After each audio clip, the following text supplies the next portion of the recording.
Ma'am पूरी सेवा करती हैं, खान पान दोनों टाइम, प्लस देख रेख, ट्रीटमेंट वगैरह भी करवाते हैं। हम लोग फ़ोन कर देते हैं, वहाँ से आ जाते हैं। तो बहुत अच्छी सेवा है, और मैम तो बहुत ही ध्यान देती है। जानवर है उनके लिए तो सबको करना चाहिए, हर जानवर की सेवा करनी चाहिए, कोई सोचते ही नहीं। और फिर उनका ट्रीटमेंट भी एक है, जैसे गोल्डी हमारे यहाँ नेबरहुड में पटाखे छूट रहे थे, वो सड़क पार कर रही थी, डिवाइडर के बीच में गैप था। अब जब वो भागी डर के मारे तो उधर से गाड़ी आ रही थी, तो फिर गाड़ी वाले ने उसको मार दिया, और मारता हुआ वो चला गया, रुका भी नहीं। ये गोल्डी हैं, इन्हीं का एक्सीडेंट हुआ था। इनकी पीछे की टांगें बिल्कुल नहीं चलती थी, यहाँ गर्दन में डीप पंक्चर वुंड था। और फिर 3 महीने लेज़र के बाद और केयर के बाद ये उठ के अपने आप एक दिन 3.5 महीने के बाद इन्होंने यूरिन पास किया स्क्वाट करके, और तब से ये चलने लगी, दौड़ने लगी, और इसी बेड पे ये कूद भी सकती है। तो काफ़ी हिम्मत किया उसने। अभी भी थोड़ी सी प्रॉब्लम है, पर मुझे पूरी उम्मीद है कि अच्छी तरह से ठीक हो जाएगी।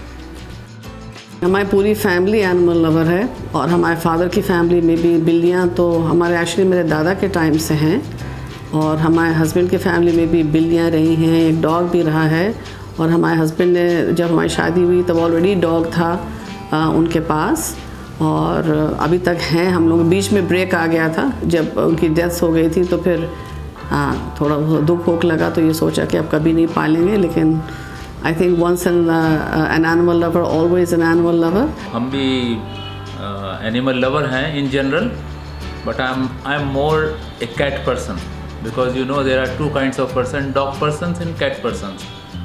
हम बचपन से ही बिल्लियों को पालते रहे हैं, और हालांकि हमने रेस्क्यू नहीं करी हैं बिल्लियाँ, लेकिन घर पे बिल्लियाँ हमने हमेशा रखा है। बिल्लियों की प्रेजेंस से घर में एक बड़ा भारी पीस जैसा रहता है, ख़ास तौर से जब बिल्लियाँ जिसको कहते हैं मोनोरेल पोजीशन में बैठती हैं, तो ऐसा लगता है जैसे लॉर्ड बुद्धा आराम कर रहे हैं और अपना ध्यान खुद रखती हैं। मेरे ख्याल में दुनिया की सबसे साफ़ सुथरा जानवर ये है जो अपने आप को बिल्कुल क्लीन रखता है। ये इनकी बड़ी ख़ास बात है, इसलिए इनको पालना बहुत मुश्किल नहीं है, लेकिन टाइम और रिसोर्सेज आप डेडिकेट कर दीजिए तो ये फिर अपना ध्यान खुद रख लेती हैं। जब शुरू में ये स्ट्रीट डॉग सेवा शुरू की थी तो बड़े एक्सीडेंट्स और रिकवरी में इतना टाइम, फाइनेंसेस इतने कम, क्योंकि सोचा नहीं था कि जिस डॉग को खिला रहे हैं कल उसकी हड्डी टूट जाएगी और कितना लंबा इलाज चलेगा वगैरह वगैरह। बड़े स्ट्रगल किए और मैं नहीं, सभी करते हैं।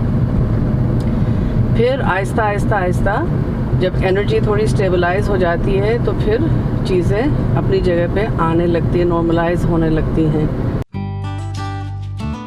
स्मोकी साहब की मुलाकात कराई जाएगी। इनके दुम ही नहीं हैं, पता नहीं किसी ने जब ये पपी रही होंगी तो दुम ही काट दी थी, तो दुम ही नहीं है।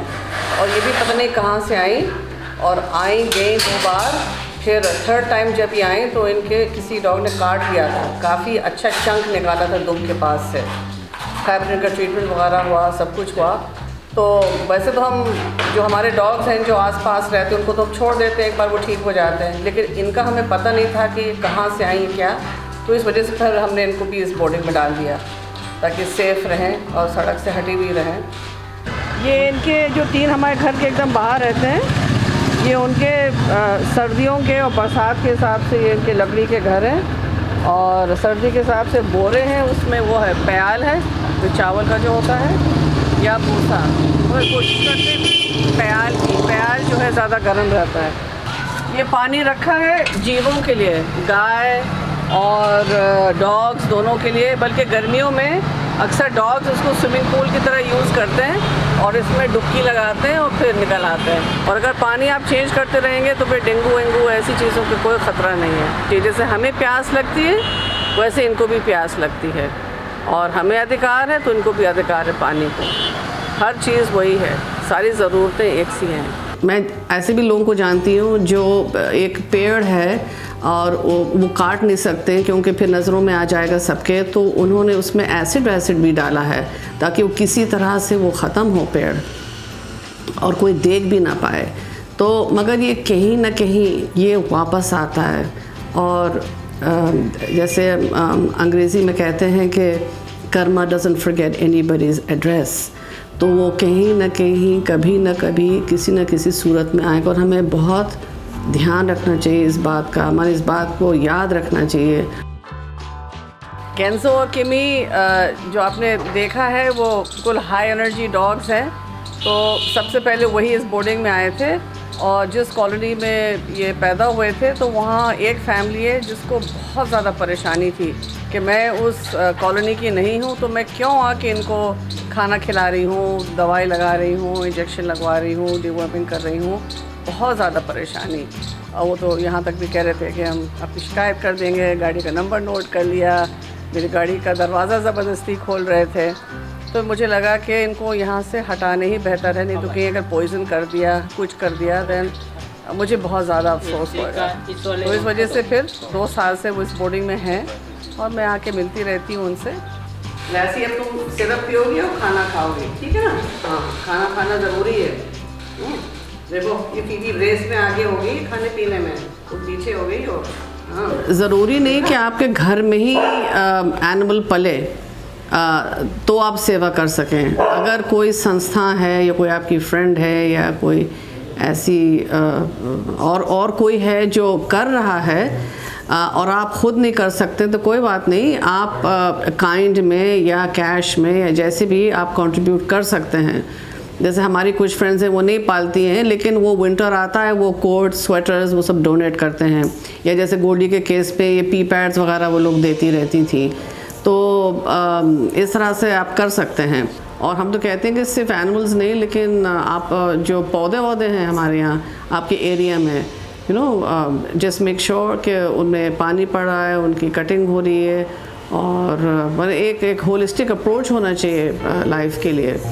It doesn't have to be कि आप अपने घर पे बिल्ली पाल रहे हैं या कुत्ता पाल रहे हैं या कुछ और पाल रहे हैं, लेकिन सेवा तो कई तरह से हो सकती है। स्नोई जो है हमारे घर के बाहर आ गए और आके बैठ गए आराम से। फिर मुझे लगा जैसे कि अबैंडन हो गया है ये या खो गया रास्ता, और सारे मोहल्ले के जो डॉग्स थे उसके पीछे पड़ गए थे। कम से कम 20-25 जगह इसके बाइट मार्क्स थे।